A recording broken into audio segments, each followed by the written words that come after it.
Hi guys, Craig Rivers here from Rivers End Outdoors. So I thought I'd drag out my knife collection and show you guys what my favorite knives are and kind of what I got going on with my collection. And I definitely have some favorite ones in the collection. So come along with me and let's check them out.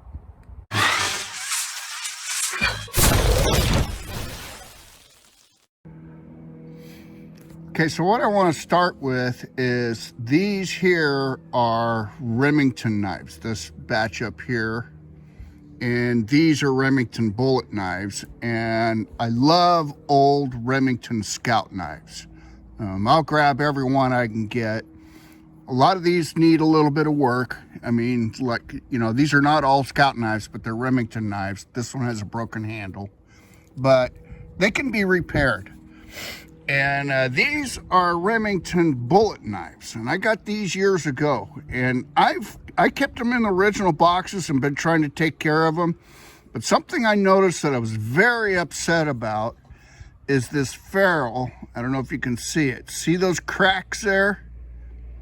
That just bummed me out. I almost put everything away and said, the heck with it, I'm not going to do a video today. But every one of these, with exception of this one here, is cracked where the ferrules are. And these are good Remington knives, and I kept them in the box. And the thing is I had them boxed up, and I keep all my knives in an ammo can. So I don't know what caused them to crack. So here's just a couple other oddball knives. I just collect any knife I can get my hands on. Now these are all my cases.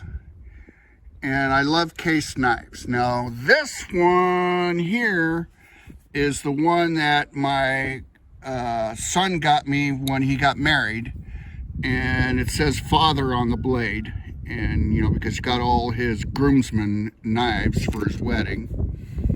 And I actually like case trappers. I'm a rancher, and ranchers usually carry trapper knives. I don't have an actual, I think I do in the box. I have a actual case trapper. Now this is my case knife I carry absolutely everywhere with me every day, and you'll see that it's cracking out around the rivets, which I don't really mind. I mean, I love these knives. This is a good knife, and like I said, I'm a rancher, so I've carried a knife every day with me since I was about 6 years old. And I even had a knife before that, but pretty much carried one always since I was about 6. Now these are some random other knives. These are like Cataragus and some other old knives, really good old knives. I love these old knives. I like these with the bone handles like this. And they're really good old knives. This is just a good knife.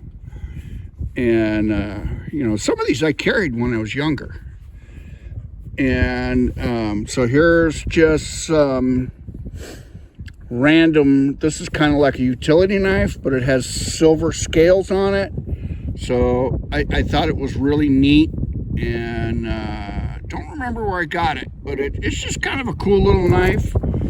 And these are, right here, are silver fruit knives. Now, if you don't know why they made silver fruit knives, because if you were a fruit grower and you wanted to taste a piece of fruit or whatever, they had silver on the blades, and the whole thing was silver, probably except for the back springs. And that was because the silver doesn't corrode as bad as a regular steel knife. And that's kind of why they made them that way. And you know, they're actually inexpensive. You can find them all over. This one I found when I was really young, probably about 10 years old, and just kind of really like them. You know, they're just kind of cool. Okay, now these are Hybertus switchblades, and they're nice. They're small.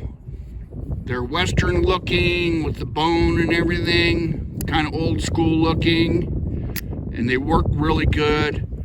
These are just great knives. Now you can still buy these today. You know, they're made in Germany. It's a good quality knife.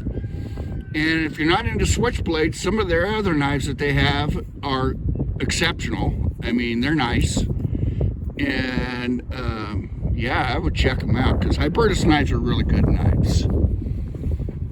Now these are just random knives that I have. And TL29s, I think.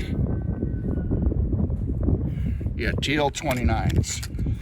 And I got a lot of knives. So these boxes, these ammo cans, are full of different kinds of old knives and everything. And, you know, I bag them up, put in the ammo cans, try to protect them. And, you know, as I have found out with my cracked Remington bullet knives, it doesn't always work so well. Now this is a really cool knife. This is a White Hunter Puma. Oh, sorry. White Hunter Puma. Or Puma White Hunter. You know, for a bushcrafter and somebody who wants to do batoning or whatever, this is probably the knife to have. I don't know why I've never seen anybody carry one of these. Got a bone handle, very rustic looking. I like rustic looking knives, like antique looking knives. I'm not really necessarily all buzzed about modern knives. And so these case knives, now what I wanted to show you is this one here is one of my favorite ones. Let's see if I can get it to focus here. It's got a narrow spring. This one is called a case whittler. And you'll very rarely see that. And I just think that's kind of neat. It's just, you know, it's different. It's just kind of a neat knife, old school, blades well centered. Case knives are good knives. This one is a case hobo knife. It's got a, is that what that is? No. Yeah, it is. It's got a fork. Pretty neat. This is kind of a two blade trapper. A little bit customized from Case originally. Trouble with case knives today is they're pretty darn expensive. So, you know, for the type of knife you're buying. Yeah, so that's about it, guys. I got more to show. I'll pull it all out at some point and just show you the whole collection.